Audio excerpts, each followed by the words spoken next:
Kiara tem tudo o que quer, na hora que quer. Linda, confiante, ela pode trilhar qualquer caminho que escolher.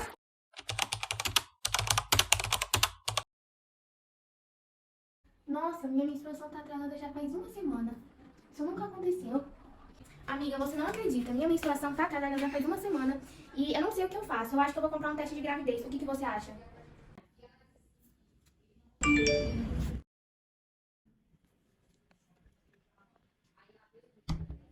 Amiga, você não acredita, minha menstruação tá atrasada já faz uma semana e eu não sei o que eu faço. Eu acho que eu vou comprar um teste de gravidez. O que você acha?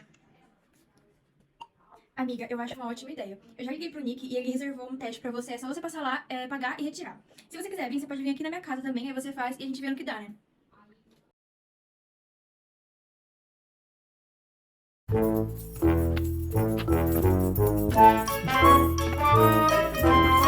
Boa tarde, senhor. Boa tarde. A Maite comentou comigo que você gostaria de comprar o teste de gravidez. Isso mesmo. A gente tá no valor de R$20. Mas pra você, como é amiga da Maite, a gente vai fazer no valor de R$15 pra você. Ai, que promoção boa. Qual a forma de pagamento? Vai ser no crédito. Tá bom.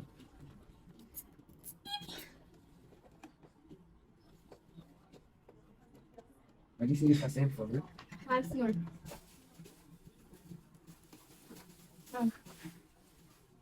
Vai querer sua via? Sim. Aqui está.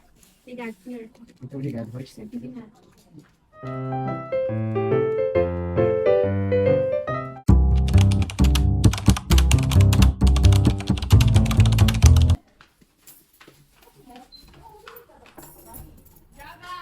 Tá bom.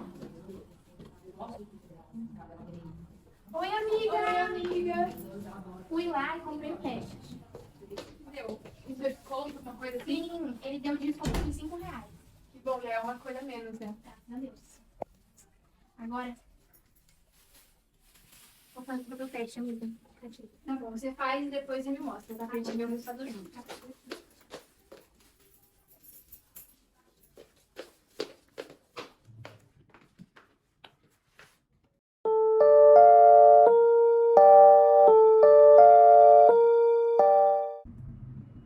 Amiga, quanto tempo que tem que deixar aqui? Tem que deixar acho que uns 5 minutos, mais ou menos, amiga. Tá bom, obrigada. Vou esperar aqui.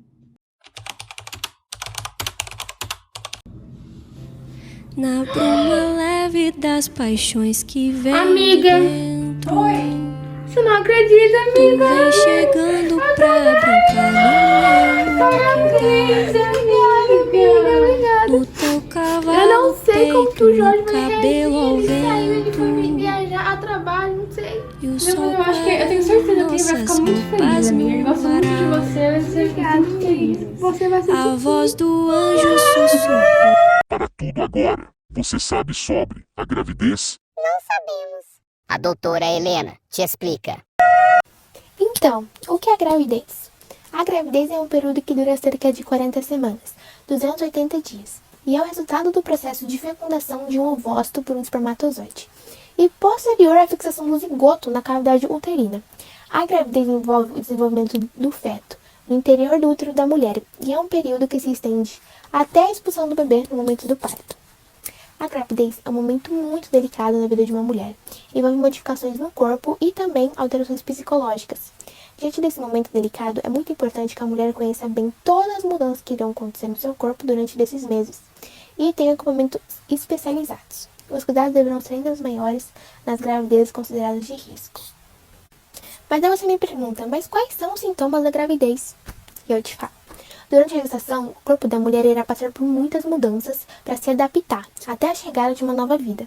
Essas mudanças podem encadear alguns sinais que fazem com que a mulher suspeite de uma gravidez. Entre esses, nós podemos citar atraso menstrual, aumento dos seios e percibilidade dos mamilos, aumento do volume abdominal, aumento do sono, aumento da fome, náuseas, vômitos, tonturas e cansaços. Então, presta bem atenção. A presença desses sinais não representa necessariamente que você está grávida. Entretanto, esses sinais são de alerta e indicam a necessidade de realizar uma consulta médica para confirmar essa hipótese ou destacar. Também é fundamental que o pré-natal seja começado até a 12ª semana para prevenir complicações na gravidez e já ver como está o seu filho. Então, durante a gravidez, a gestante pode apresentar algumas complicações, como diabetes, hipertensão e sangramentos. Em alguns casos, o bebê não pode se desenvolver de forma adequada. Por isso é muito importante o pré-natal desde o início, para que se possa diagnosticar essas e outras complicações. Neste caso, a gestante será encaminhada à atenção de alto risco e será monitorada e acompanhada com maior frequência de consultas, favorecendo assim o controle de intercorrências e prevenções de maiores complicações. Assim, para o seu bebê continuar saudável em sua barriga. Mas quais são os sinais de alerta durante a gravidez? Eu te digo: pressão alta, sangramentos, perda de líquido pela vagina, corrimento vaginal escuro, dores de cabeça, ardência ao urinar, contrações fortes, frequentes, inchaços, principalmente ao acordar, visão embaralhada, ausência de movimentações do bebê por mais de 12 horas. É muito fundamental procurar ajuda médica para que os problemas sejam contornados. Lembre-se também de que para ter uma alimentação saudável é necessário ter uma alimentação saudável e reduzir a quantidade de sal consumida, assim como gorduras e doces, hidratar-se adequadamente e não fazer uso de cigarros nem álcool. A prática de atividades físicas também é fundamental. Mas quais são as modificações que acontecem no corpo da gestante? Eu te digo: há uma série de modificações que acontecem no corpo da mulher para promover o crescimento do feto, para mudar-se para o parto, para a amamentação. Então, o primeiro órgão que se modifica é o útero, para promover a implantação do embrião. O útero cresce mais ou menos 1 centímetro por semana a partir da 4ª semana de gravidez. Além disso, ocorre o aumento do volume sanguíneo. Os rins aumentam a filtração, aumenta a frequência cardíaca e é comum a sensação de falta de ar devido às alterações respiratórias, a maior pigmentação da pele e de cabelo. E as articulações ficam mais frouxas, elevando o risco de queda. As mamas também começam a preparação para a amamentação, com o amadurecimento das glândulas mamárias, engurgitamento, que é a sensação desconfortável de empedramento das mamas muito cheias, e proliferação dos ductos. A maior parte das mulheres apresenta intestino preso em virtude do relaxamento da musculatura de todo o sistema digestório, causado pelo hormônio chamado progesterona. Mas agora, o que uma grávida deve comer? A alimentação na gravidez deve ser rica em cereais integrais, frutas, verduras e legumes, e leites e em derivados, além de carnes brancas e magras. É muito importante que a mulher prepare seus alimentos grelhados ou no vapor, dessa maneira evitando a ingestão de alimentos processados, frutas e alimentos crus. As necessidades proteicas também são ampliadas, porém podem ser supridas com uma dieta saudável.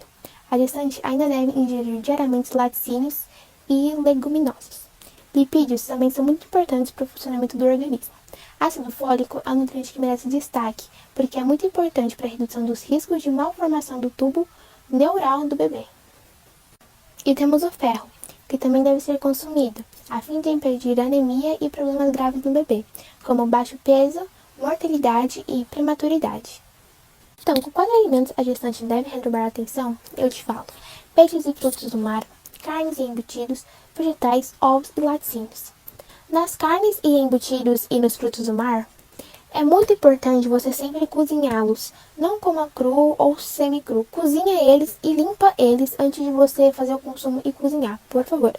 Os vegetais é a mesma coisa. Sempre limpe eles, porque talvez tenha algum bichinho lá que você nem perceba. Então sempre limpe eles da melhor forma possível, tá bom? Agora nós temos os vegetais. Os vegetais é a mesma coisa, é só você limpar eles e é muito bom você comer os vegetais na sua gravidez, fazer muito bem pro seu bebê também. Os ovos, faça ovo cozido. Ovo cozido vai ajudar muito seu bebê, porque ovo cozido é rico em proteínas pro seu bebê. Temos os laticínios. Laticínios, você pode tomar leite sim, mas não tome leite pasteurizado. Tome leite natural, não pasteurizado. Temos as bebidas. Bebidas alcoólicas, não tome bebidas alcoólicas quando você estiver grávida. Vai fazer um mal tremendo pro seu bebê. Um mal mesmo. Nem tome cerveja, nem bebida alcoólica, pinga, não tome. Não tome refrigerantes também, nenhum tipo de refrigerante. mesmo os sem açúcares. Não toma, gente. Toma suco natural, algo que vai fazer um bem danado pro seu bebê. Risco para a mãe ou para o bebê. Primeiro, gravidez de risco habitual. Nesse caso, não há grandes riscos de complicações da gestante. Temos a gravidez de alto risco. Como o nome já fala, já sugere, nesse tipo de gestação, o bebê ou a mãe apresentam maior risco de vida quando comparada ao restante da população. Nesse caso, o pré-natal exerce um papel muito importante para que a gravidez não tome rumos desfavoráveis, rumos bem ruins. A pressão alta e diabetes, por exemplo, podem ser responsáveis por uma gravidez de risco. Local de implantação do embrião. Gravidez tópica. O embrião desenvolve-se na cavidade do útero. Gravidez ectópica. O embrião desenvolve-se em uma estrutura fora do útero. Um tipo relativamente comum de gravidez ectópica é aquela que o bebê nasce na túmula uterina. Número de embriões. Gravidez única. Apenas um embrião está em desenvolvimento. Gravidez gemelar. Mais de um embrião está em desenvolvimento, ou seja, a mulher está grávida de mais um bebê. Acontece quando o ovário libera mais de um óvulo e cada um deles é fecundado por um espermatozoide. Gêmeos não idênticos ou bivitelinos, ou então quando apenas um óvulo é fecundado por um espermatozoide. Se divide originando dois embriões, gêmeos idênticos ou univitelinos. Também conhecido como pseudogestação, a gestação psicológica pode ocorrer com qualquer mulher, como já disse, a que deseja muito ter um filho ou a que tem medo de engravidar. Porém, acomete principalmente mulheres sem instruções, de poucas instruções. Por ser uma forma psicológica, é muito necessário preparar a pessoa para sua real situação, porque nos primeiros momentos ela não vai aceitar que ela realmente não está grávida. Com o acompanhamento psicológico, a mulher aos poucos perceberá que estava sendo movida pelo inconsciente, por isso passou a ter essas reações. Também pode se adotar tratamentos hormonais para diminuir a produção do hormônio prolactina, responsável pela inibição da menstruação e pela ativação da lactação. Então, se você conhece uma pessoa que está passando por isso, por favor, ajude ela, porque é um momento muito difícil. Agora, quais são os exames que os recém-nascidos precisam fazer? Vamos lá, temos o teste do olhinho, também chamado de pesquisa do reflexo vermelho. Ele serve para identificar sinais de doenças como glaucoma de nascença, tumores intraoculares, a catarata infantil, feito na maternidade antes da alta. Teste do coraçãozinho. A oximetria de pulso é um exame bem rápido que tem o objetivo de indicar se o bebê apresenta alguma doença cardíaca grave. Ele deve ser realizado entre 24 horas e 48 horas de vida do recém-nascido. Teste de orelhinha. A triagem auditiva é um teste para avaliar se há alguma perda da função auditiva do bebê. Precisa ser realizado quando o bebê ainda estiver na maternidade, ou seja, logo após o nascimento. Caso não seja feito até por volta de 6 meses de vida, é possível realizá-lo. Teste da linguinha, o mais recente entre os obrigatórios, tem o objetivo de identificar se há alteração em alguma membrana chamada frenum, localizada na língua. Essas alterações podem causar a popular língua presa, entre outros problemas de sucção e mastigação. O exame deve ser realizado o mais cedo possível, ainda na maternidade ou de preferência no primeiro mês de vida. O exame é rápido, sem contradições e essencial para a qualidade de vida do bebê. Feito precocemente, fornece possibilidade de intervenções e tratamentos precoces quando necessário. Teste do pezinho. Além de identificar o tipo sanguíneo da criança, o teste do pezinho pode ajudar no diagnóstico precoce de inúmeras doenças. A fenilcetonuria, as hemoglobinopatias e a fibrose císticas são algumas delas. Se feito entre o terceiro e o quinto dia de vida do bebê, ele é mais eficaz. O que é a moleira? A moleira, ou fontanela, é a área mais mole da cabeça do bebê recém-nascido. Ela fica no topo e na parte de trás da cabeça, na área onde os ossos do crânio se encontram. A função da moleira é permitir que a cabeça do bebê se adapte ao canal do parto e que o cérebro cresça. Por isso é importante acompanhar o fechamento dela durante as primeiras consultas do bebê. O fechamento precoce levará a alterações no formato da cabeça e no crescimento do cérebro. Normalmente, o fechamento ocorre entre 9 e 18 meses. Pergunta que não quer calar. Carrinho ou boneca, José ou Maria.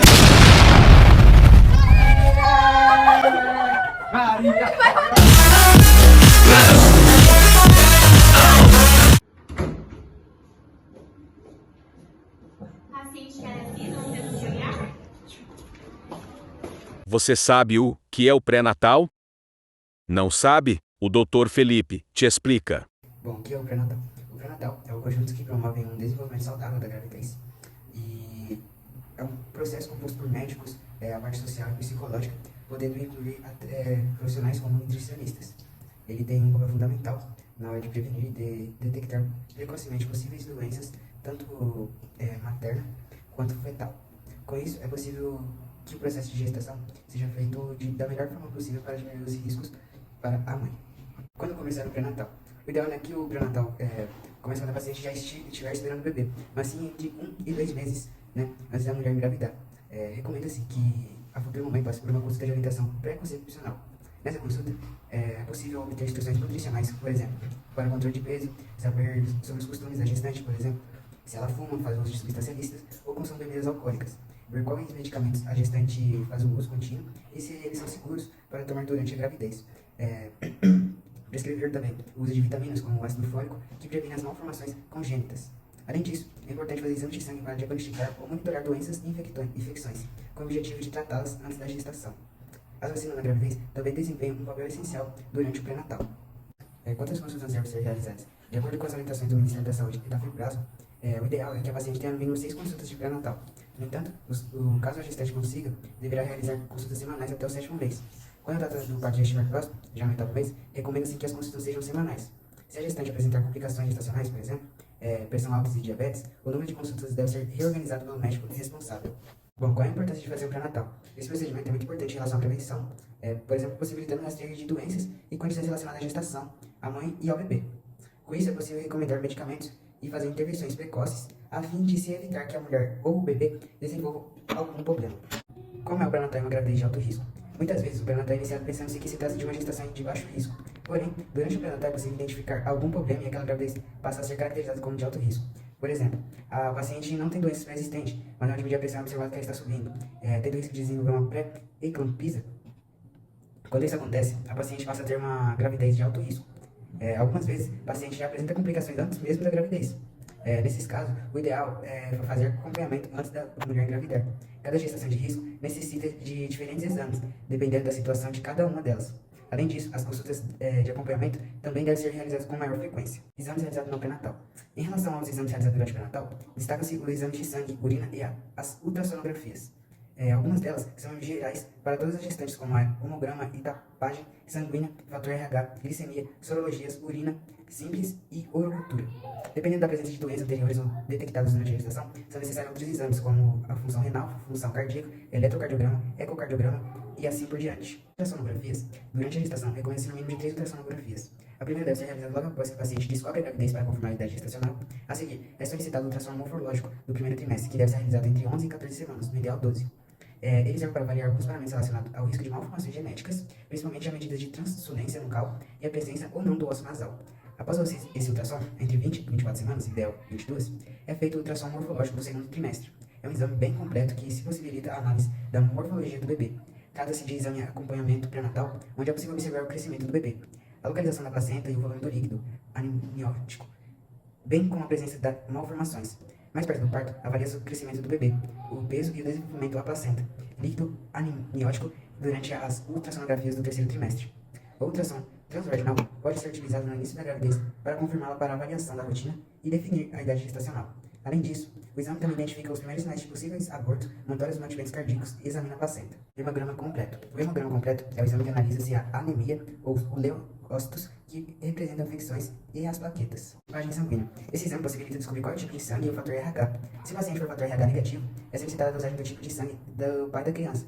Caso ele seja RH positivo e da mulher RH negativo, provavelmente o bebê será RH positivo. Nesse caso, as hemácias do bebê passarem para o sangue da mãe, poderá ocorrer a formação de anticorpos contra as hemácias do feto que são RH positivas, uma condição chamada isomonização materna pelo fator RH.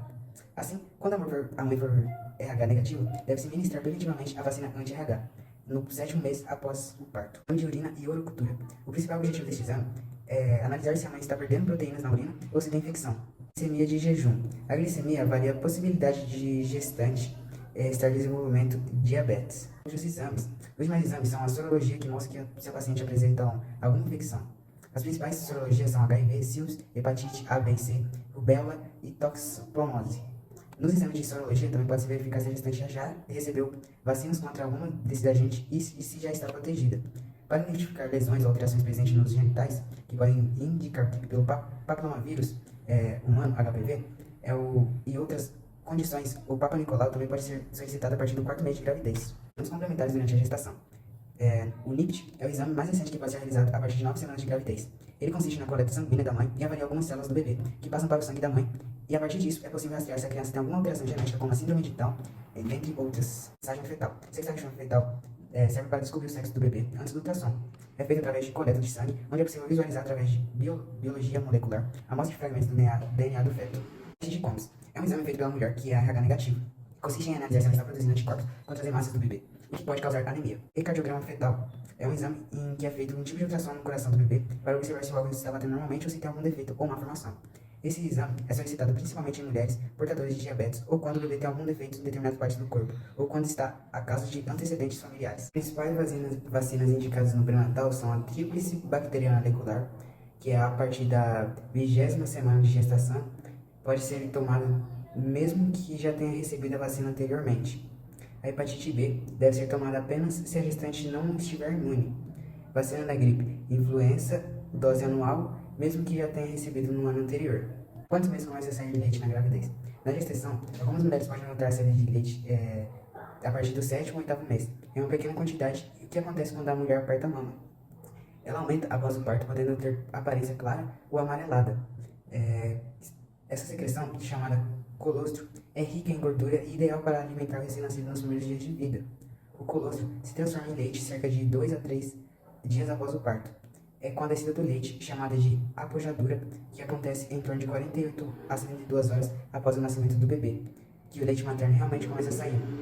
A amamentação é um processo essencial para a saúde do bebê. Vários estudos indicam que o aleitamento materno como única forma de alimentação até o 6º mês de vida pode evitar diversas mortes, além de ser fundamental para o crescimento e desenvolvimento da criança. A amamentação também é importante para estabelecer uma maior relação afetiva entre a mãe e o filho. Até o 6º mês de vida, as crianças não precisam tomar sucos, chás, nem mesmo água. Muitas pessoas vão dizer que o bebê está fraco ou com sede, mas isso não é verdade. O leite possui tudo o que o bebê necessita. Lembre-se que não existe leite fraco. O leite materno apresenta as vitaminas, minerais, açúcar, proteínas e gorduras necessárias para a alimentação saudável da criança. Além disso, ele possui vários fatores imunológicos contra várias doenças, tais como diarreias, infecções respiratórias e alergias. Nenhum outro alimento oferece esse benefício. A primeira mamada pode ser feita ainda na sala do parto, nos momentos iniciais da vida do bebê. Recomenda-se que nos primeiros 6 meses de vida, como dito anteriormente, a criança alimente-se apenas do leite materno. Depois desse tempo, outros meios podem ser acionados à dieta. Entretanto, a criança deve ser amamentada pelo menos nos 2 anos de vida. Nos primeiros dias depois do parto, o leite é chamado de colostro, de coloração mais amarelada. Nos primeiros dias depois do parto, o leite é chamado de colostro. De coloração mais amarelada, ela apresenta mais proteínas, menos gordura e é rico em fatores de defesa. O colostro é considerado a primeira vacina da criança. Depois de aproximadamente 1 semana, observa-se que a produção do chamado leite maduro, que pode ser classificado em leite anterior e posterior, o anterior é aquele que dá início da mamada e possui muita água. Já o posterior é do final da mamada e é rico em gorduras. Há quem acredite que a amamentação é boa para os bebês, porém, esse pensamento é errôneo. Além de fortalecer o vínculo entre a mãe e a criança, a amamentação após o parto diminui o sangramento materno e ajuda o útero a voltar ao normal. Além disso, o aleitamento materno também está associado com a redução dos casos de câncer de mama.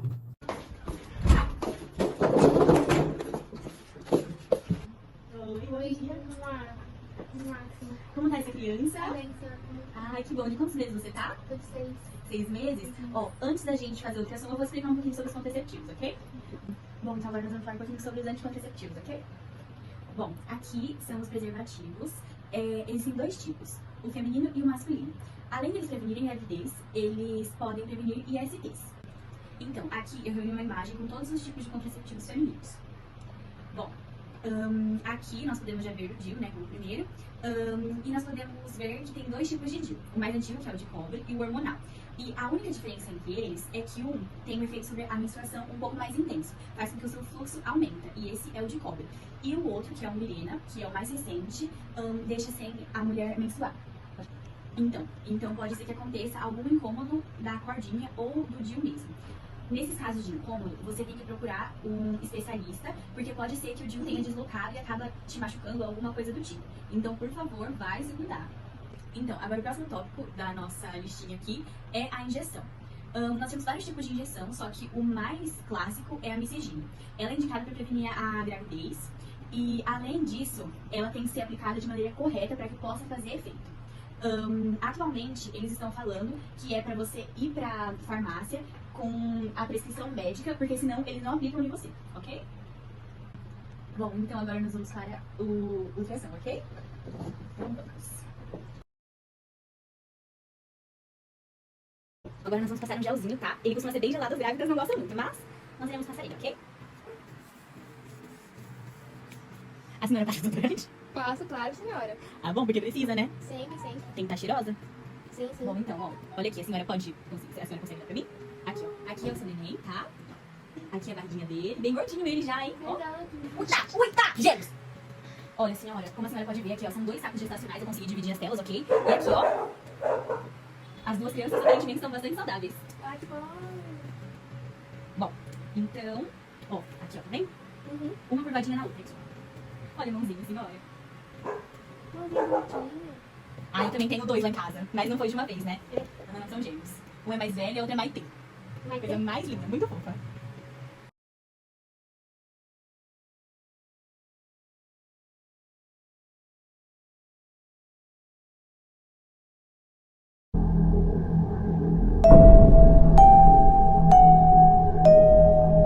A bolsa de água, que envolve o bebê, no útero é formada por 2 membranas e preenchida pelo líquido amniótico, que tem a função de proteger o bebê contra traumas e infecções.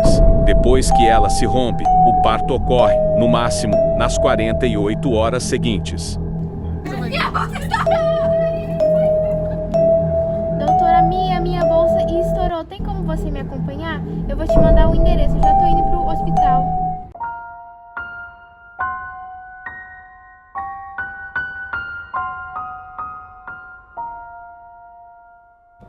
Bom, agora vamos começar o período de expulsão.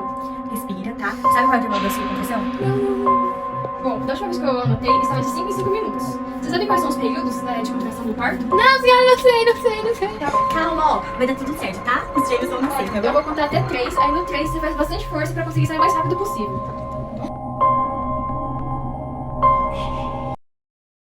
Bom, atualmente existem 8 tipos de partos e a tendência é aumentar muito mais por causa das grandes inovações no mundo e com o passar dos anos. Isso gera muitas dúvidas durante a gravidez. Algumas delas são quais são os tipos de parto que existem e qual devo escolher. Primeiro, o parto normal, que é o parto mais convencional, mais comum, né? E o trabalho de parto é espontâneo. Normalmente, ocorre entre a 37ª e a 42ª semana de gravidez. Ele se inicia com as contrações, que vai ficando cada vez mais doloridas e frequentes. Nesse tipo de parto, podem ser utilizadas anestesias, tanto a peridural, que é aplicada sobre a lombar, e a raquidiana, que é na medula. A anestesia raquidiana é mais recomendada porque ela tem um efeito mais rápido e é realizado logo antes do nascimento do bebê. Também temos o parto natural, que é bem parecido com o parto normal e acaba gerando muitas dúvidas na diferença dos dois. O parto natural ocorre com o mínimo de intervenção médica possível. No caso, é de acordo com os comandos do corpo. Nesse tipo de parto, não há uso de anestesia e é possível que aconteça em casa, desde que tenha acompanhamento de pessoas especializadas, como obstetras. O parto cesariano é recomendado em casos em que o parto normal ou natural não é possível de acontecer. Ele é um procedimento cirúrgico, então é necessário que a pessoa entre em jejum, porém também é possível permanecer acordada durante o momento e presenciar o nascimento do bebê. É muito comum, em alguns casos, a cesárea ser recomendada. Por exemplo, quando o bebê se encontra sentado, se você já realizou outra cesárea anteriormente, tem alguma infecção por herpes ou HIV, ou quando o cordão umbilical se enrola no pescoço do bebê. Um tipo de parto que está sendo muito procurado pelas mulheres é o parto na água, pois ele é um dos mais relaxantes e confortáveis que existem. É isso porque a água permite uma melhor irrigação sanguínea, um relaxamento muscular e a dilatação do colo uterino. Para conseguir realizar esse parto, é necessário e importante que aconteça sob assistência médica e optar por uma maternidade que ofereça esse tipo de atendimento. Já no parto de cócoras, precisa ficar numa posição chamada cócoras, ou seja, ficar agachada na hora do nascimento. Isso porque essa posição permite que a musculatura da pelve e do abdômen relaxe, e conta também com a ajuda da gravidade, Isso tudo facilita a saída do bebê. Mas para que ela ocorra tudo bem, precisa de algumas medidas. O bebê precisa estar com a cabeça para baixo e não ser muito grande, pesar até 4 kg mais ou menos. E a mulher precisa estar com 10 centímetros de dilatação. Também é necessário que a grávida tenha passado por uma gestação saudável e um bom condicionamento físico. Nesse tipo de parto, a anestesia não é aplicada. Temos o tipo de parto Le Boyer, que foi elaborado por um médico francês na década de 70. Esse parto também tem o nome de parto sem violência. Bom, todo esse procedimento é pensado para o bebê não se estressar e tornar o seu nascimento menos traumático. O parto é conduzido pela mãe e o cordão umbilicado só é cortado quando para de pulsar. E geralmente ocorre em um ambiente silencioso e com muita pouca luz. Temos dois tipos de parto humanizado. Temos o parto humanizado e a cesárea humanizada. Bom, o parto humanizado é considerado uma técnica onde tem respeito por nós mulheres. Nós podemos escolher onde queremos ter o bebê, quem irá nos acompanhar, qual a melhor posição para o processo, se a luz estará acesa ou apagada, se haverá uso da banheira e etc. Pode ter, sim, o uso da anestesia e também é possível escolher se quer comer alguma coisa durante o trabalho de parto. E isso também é necessário que a obstetra esteja presente durante todo esse processo. Já a cesárea humanizada é uma tentativa de ser parecida ao conceito do parto normal. Nós, mulheres, somos mais valorizadas nesse processo, podendo ter o ambiente da sala de cirurgia mais confortável possível e direito até de acompanhante e música. O cordão umbilical não é cortado apenas após parar de pulsar, igual o parto humanizado. E uma característica importante é que o bebê é colocado junto da mãe logo após o nascimento. Temos 4 fases da gravidez. Bom, a primeira fase é onde começam as contrações. E geralmente tem um intervalo de 5 minutos entre uma e outra e são persistentes durante pelo menos 1 hora. Isso pode chegar até 18 horas. Esse processo é bem demorado, mas depois, no período mais ativo, o colo do útero dilata cerca de 1 centímetro por hora, até que ele atinja a dilatação total de 10 centímetros. É nessa fase em que a bolsa se rompe, mas também pode acontecer em algumas mulheres da bolsa só se romper antes do trabalho de parto começar. Bom, a segunda fase se chama expulsão, e é onde as contrações ficam muito mais fortes e o canal do colo do útero já está totalmente dilatado. Nesse momento, surge uma vontade imensa e irresistível de fazer força, e é muito importante fazer força na mesma hora que as contrações vierem. Quando a cabeça do bebê está próxima da vagina, a mãe sentirá um ardor e o médico poderá pedir para que ela diminua a força. Dessa forma, o bebê nasce mais lentamente e assim diminui o risco de lesões no períneo. A terceira fase é conhecida como dectação. É onde o bebê já nasceu, mas as contrações continuam e, claro, com bem menos intensidade para que a placenta seja expelida. Esse momento geralmente dura de 5 a 10 minutos. A quarta fase e última se chama Greenberg. Essa última fase é definida como a primeira hora após a saída da placenta. Esse momento é um momento de observação da mãe, pela equipe médica, óbvio, com o objetivo de evitar hemorragias. Logo após esse período, o útero já está bem contraído. Nesse tempo também, algumas mães podem se sentir nas nuvens, pois o organismo libera o hormônio de ocitocina, conhecido como o hormônio do amor. Ele é responsável por influenciar no vínculo entre a mãe e o bebê. Bom, essas são todas as fases do parto.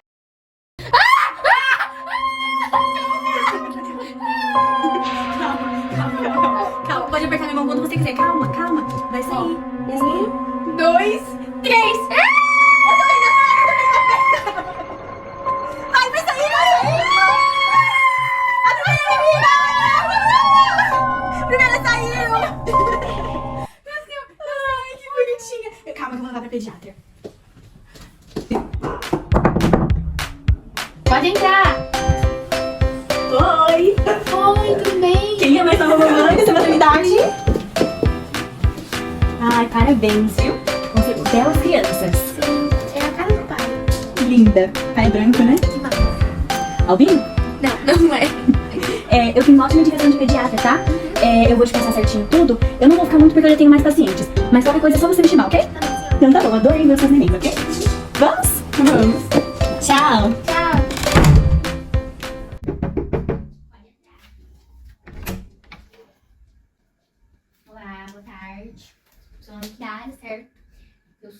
pediatra, Hailey, e eu vou acompanhar você e seus filhos, que você acabou de ver, daqui até os 15 anos deles. Vou estar auxiliando na ajuda dos seus filhos, certo?